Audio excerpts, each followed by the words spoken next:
ঐক্যের কোনো বিকল্প নাই, সেটা আমরা সবাই স্বীকার করছি, মানছি। এবং যেসব কর্মসূচি দেওয়া হচ্ছে বা সামনে যেগুলো আসবে, ঐক্যবদ্ধভাবে আমাদের সেই কর্মসূচিগুলো সফল করতে হবে।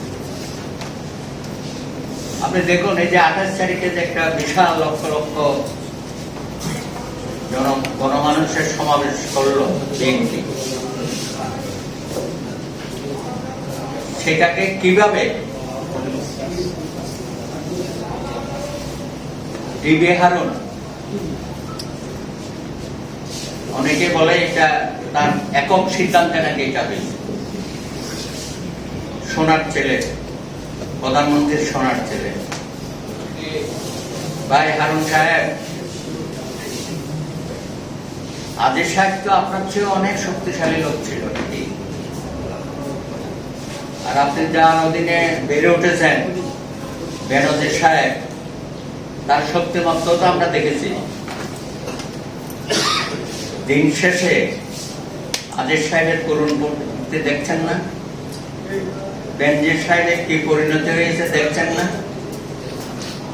আপনিও তো শেখ হাসিনার সোনার ছেলে হিসাবে দেশের মানুষের সাথে এইসব কর্মকাণ্ড আরো চালিয়ে যাবেন।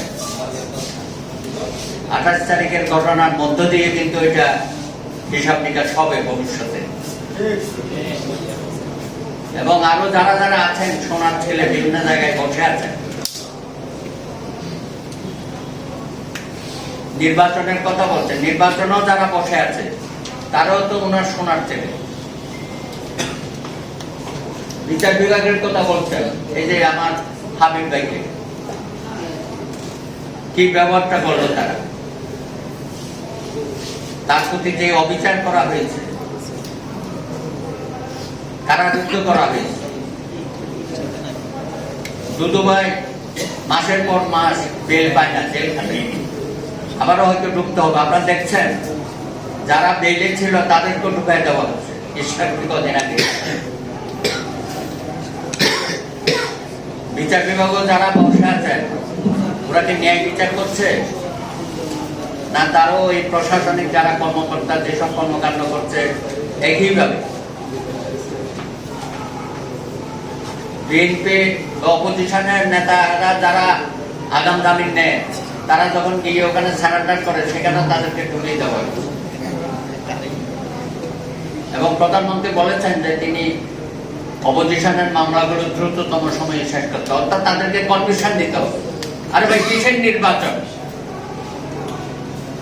আপনি শুধু মুখ দিয়ে একবার বলবেন যে বিএনপি সহ অন্যরা নির্বাচনে যাবে, তারপর অবস্থাটা কি হয়ে যাবে? ওই যে আরেকটা খেলা খেলছে না, যে আমরা তখন বলেছিলাম অপোজিশন থেকে যে আপনি প্রতীক দিয়েন না, দেশটাকে তো আপনি বিভাজিত করে রেখেছেন, প্রতীক দিয়ে এখন ঘরে ঘরে সমস্যার সৃষ্টি করেছেন, গ্রামে গঞ্জে। আবার একটা তামাশা করলেন যে না, আমি প্রতীক দিচ্ছি না। আপনি তো আইনও বাতিল করেন নাই, আইনটা বাতিল না করে বলছে যে আমি প্রতীক দেব না, এটা তো অন্যায়।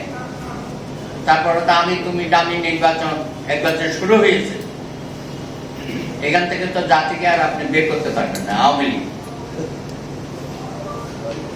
আওয়ামী লীগের মতো একটা রাজনৈতিক দল কোন পর্যায়ে নেমে গেছে, আমি তো মনে করি এই আওয়ামী লীগ আর কোনোদিন দাঁড়াতে পারবে না। এখন আমরা অপোজিশন, আমরা কি করব? আওয়ামী লীগের কাজ আওয়ামী লীগ করেছে, দেশকে ধ্বংস করেছে, যুক্তরাষ্ট্রে পরিণত করেছে, সমস্ত প্রতিষ্ঠানগুলো ধ্বংস করে দিয়েছে। সেই ধ্বংসের মধ্য থেকে আমরা দাঁড়িয়ে আছি।